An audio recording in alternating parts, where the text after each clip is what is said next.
All right, so what do you do when you get this thing and that thing? That has to go in there.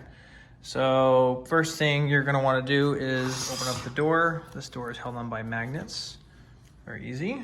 Once it's open, you can actually just lift it off carefully. Do it with two hands, not with one like me. Do as I say, not as I do. Come to the back. You probably need a screwdriver. You're gonna take this off. And since I don't have a free hand, that's gonna pop off. Then you're gonna unscrew these two. Now they're off. So that slot, or that's gonna go in this upper slot right here. These two pegs are gonna go in this space between the motherboard and the case. All right, so watch. Doing this one-handed now, so you might be able to get this done faster. See, the tabs are behind the case. There you go. And there's a little bit of a satisfying, now this is normal, okay? So now you need to line up the screws. You may need to kind of manipulate the case like this. You may need to just do one of these as you're screwing them on. That's normal. It creates pressure so that it's nice and tight. So I'm gonna get the screws in now. Okay, I have the screws started and the graphics card is level with the expansion slots. Just kind of keep it going until they're nice and tight. Then take this panel, it's easiest to slide it from the back. There you go. And now screw it on. Now connect your plugs. So these two kind of line up together. Put the 8-pin in first. Make sure it snaps, and put the 6-pin in. Congratulations, you just installed a graphics card. Put the door back on, and let's get this thing going. All right, Blake, let's show you your RichD PC, bud. So this is how you turn it on. This is how you cycle between the different fan colors here. All right, we're gonna turn it on, and I'm gonna show you how to get into the BIOS, okay?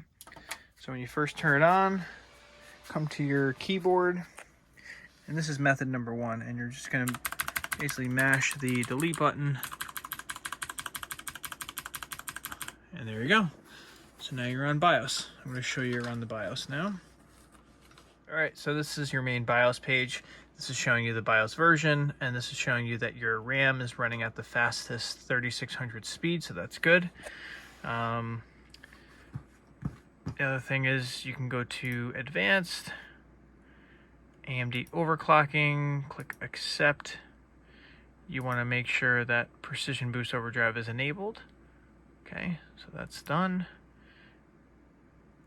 And what else? And you can also come to OC Tweaker and look at your Infinity Fabric timings. And it's currently set to 1800, which is correct. So that's that. So that is the BIOS in a nutshell. So we're going to click Exit, Save Changes and Exit, and click Yes. Now we'll go to the desktop. Now there is a second way you can get into BIOS. If you come to the Windows icon and basically like you're going to power down the system, click Restart, but before you hit Restart, you're going to hold the Shift key. And I'm going to do that now. So I pressed and held Shift and click Restart. Now you can go to Troubleshoot, click Advanced, UEFI Firmware, and click Restart. Instead of the PC restarting, it's going to automatically bring you right to your BIOS screen. And actually just bring you right to BIOS. There you go. So that's a little trick. And then you know how to get out of the BIOS. Just click Exit, and you're good to go. All right, just a few things here to go over.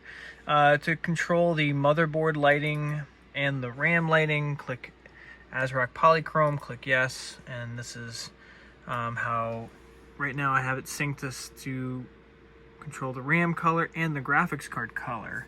Let's say you wanted to do different colors for each thing. You can actually unsync the graphics card here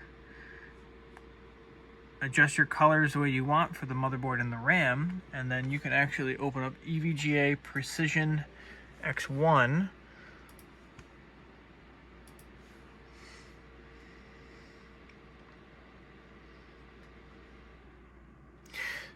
Then you can go to LED up top, and now you can control the graphics card color by itself.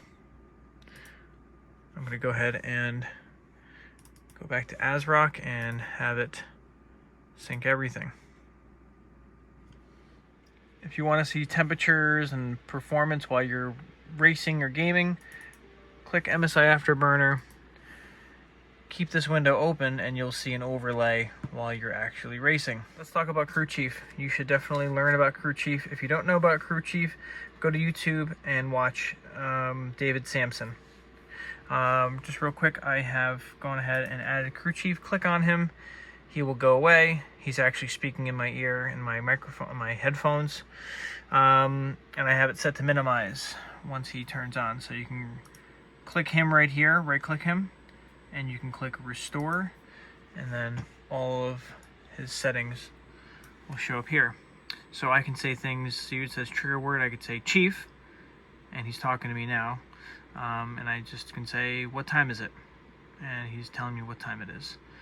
You can look at all the different commands, click stop, go to properties, and this is where you control many different things. Like I said, definitely watch his video, David Sampson, and he'll tell you all the stuff. I currently have the iRacing spotter turned off, and now Crew Chief is your main spotter, and you'll be happy. You'll want to change your playback speakers for Crew Chief. I currently have it set to my headphones, so just make sure you do that. All right. So you have one screen, so nothing you need to do on your desktop for the one screen, but when you go into iRacing, first thing you'll want to do is go to Help and Support, then go to Settings here, and you'll want to Launch Graphics Config. Okay, click Launch, click Auto Config Recommended, and then click Finish. You'll see a little window pop up. I don't want to do it now because that's going to kind of mess up all the settings I have currently.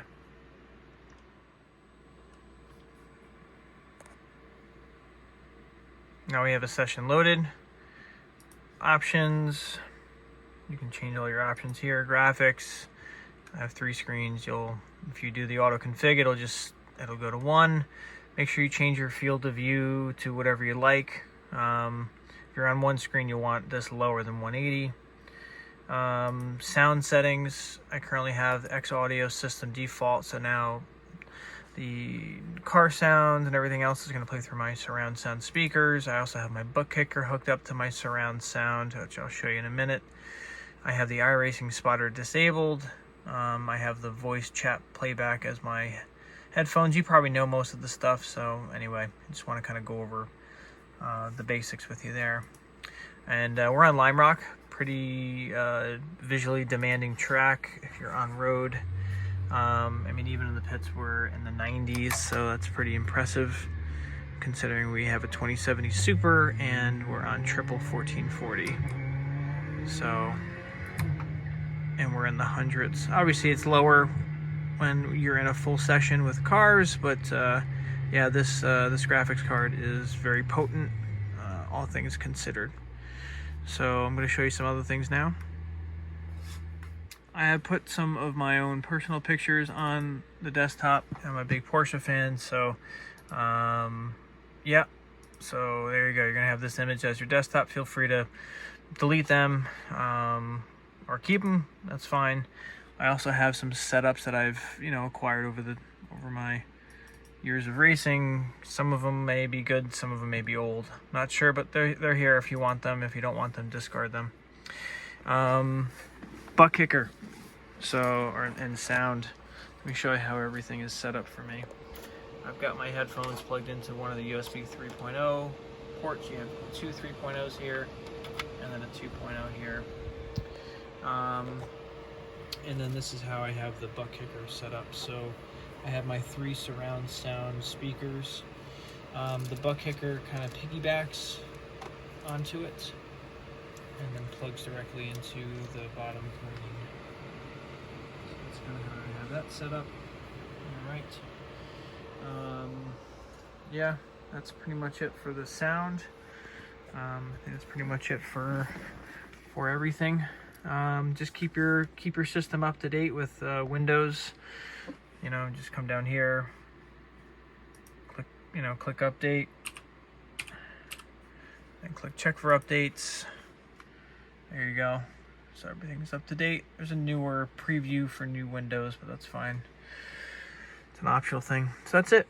So Blake, I hope you enjoy this system. Thank you so much. And yeah, hope to see you on track. Take care.